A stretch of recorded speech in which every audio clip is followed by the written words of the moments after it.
अनोखी कथाएं चैनल में आप सभी भक्तजनों का स्वागत है। हरे रामा हरे कृष्णा कृष्णा कृष्णा हरे हरे। आज हम आप सभी भक्तों को सुनाएंगे पार्वती गीता का भाग तीसरा। जय श्री राधे कृष्णा। हिमालय बोले माता, वह कैसी विद्या है जिससे मुक्ति प्राप्त होती है? महेश्वरी आत्मा क्या है तथा उसका स्वरूप क्या है मुझे बताइए। श्री पार्वती जी बोली, तात महामते सुनिए, संसार से मुक्ति दिलाने वाली जो विद्या है उसके स्वरूप का मैं संक्षेप से वर्णन कर रही हूँ। बुद्धि प्राण मन देह अहंकार और इंद्रियों से अलग शुद्ध और अद्वितीय चित्त स्वरूपा आत्मा मैं ही हूँ। ऐसा पूर्णता निश्चित है। जिस ज्ञान के द्वारा आत्मस्वरूप का सम्यक अबोध होता है वही विद्या है और वही उसी विद्या को ध्यान भी कहा जाता है। आत्मा निर्विकार विशुद्ध है तथा जन्म मरण आदि से रहित है। वह आत्मा बुद्धि आदि उपाधियों से रहित चिदानंद स्वरूप आनंदमय परम प्रभायुक्त पूर्ण तथा सत्य ज्ञान आदि लक्षणों वाला है। वही एकमात्र अद्वितीय सर्वश्रेष्ठ आत्मा अपने प्रकाश से सभी प्राणियों के सूक्ष्म देह आदियों को प्रकाशित करते हुए सम्यक रूप से सबके भीतर विराजमान है।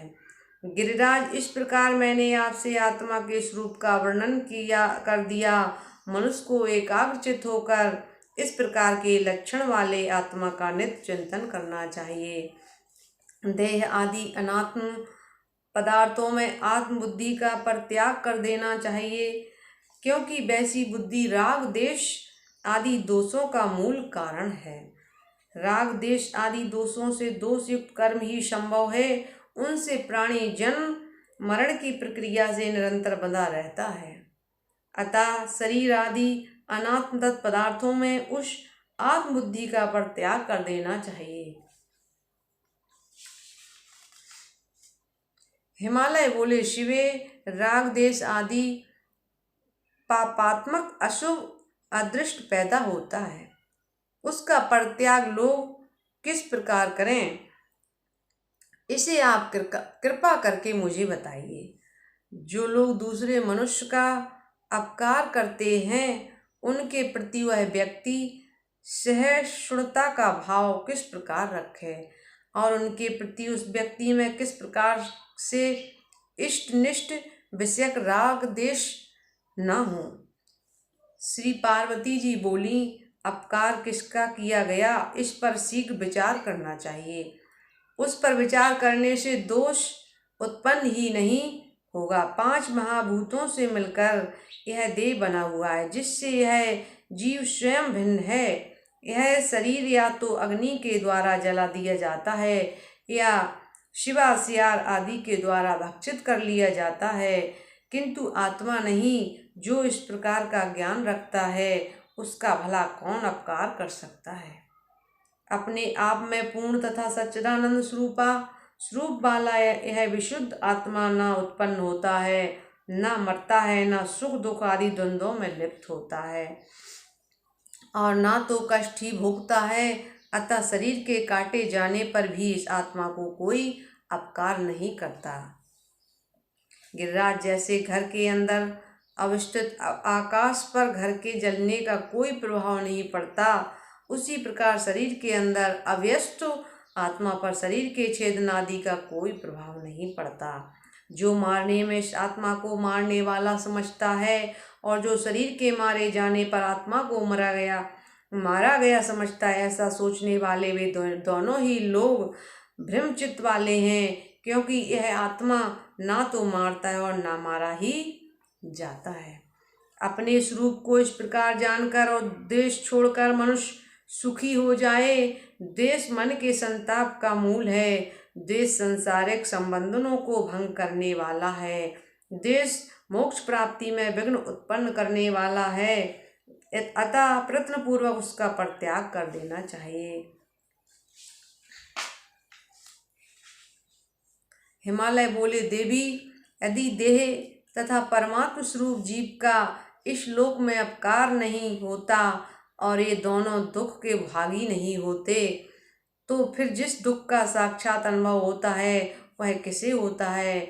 महेश्वरी, इस शरीर में दुख भोगने वाला दूसरा कौन है?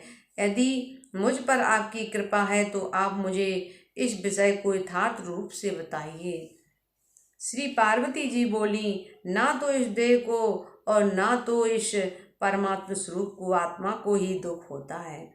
फिर भी यह निर्लेप विशुद्ध आत्मा मेरी माया से मोहित होकर स्वयं मैं सुखी हूँ, मैं दुखी हूँ ऐसा मान लेता है। वह माया अनादि अविद्या स्वरूपिणी तथा जगत को मोहित करने वाली है। पिताजी, वह आत्म तत्व उत्पन्न होते ही उस माया से आबद्ध हो जाता है। उसी से वह राग द्वेष आदि विकारों से व्याप्त होकर संसारी हो जाता है। महामते, यह आत्मा अपने लिंग रूप मन में जिसमें वासना निहित रहती है को धारण करके लाचार सा बना हुआ इस संसार में व्यवहार करता है। रक्त वर्ण के पुष्प के समीप स्थित शुद्ध स्फटिक उसके सानिध्य के कारण उसी के रंग से युक्त लाल प्रतीत होता है, जबकि वास्तव में उसमें रंग विद्यमान नहीं रहता है। बुद्धि इंद्रिय आदि के सानिध्य के कारण आत्मा की वही गति होती है। मन, बुद्धि तथा अहंकार जीव के सहयोगी हैं, तात अपने अपने कर्म के अधीन होकर वे ही कर्म फल का भोग करते हैं। वे सभी समस्त विषयात्मक सुखों तथा दुखों का भोग करते हैं। आत्मा भोग नहीं करता, क्योंकि यह आत्मा प्रसन्नता संपन्न, विकार सहित तथा निर्लिप्त है। सृष्टि के समय यह जीव पूर्व जन्म की वासनाओं से युक्त अंतःकरण के साथ उत्पन्न होता है और इस प्रकार यह जीव प्रलय पर्यंत सृष्टि में निवास करता है। इसलिए महाराज, विद्वान पुरुष को चाहिए कि ज्ञान विचार के द्वारा इच्छित तथा अनिच्छित पदार्थों की प्राप्ति में मोह का परित्याग सुखी हो जाए।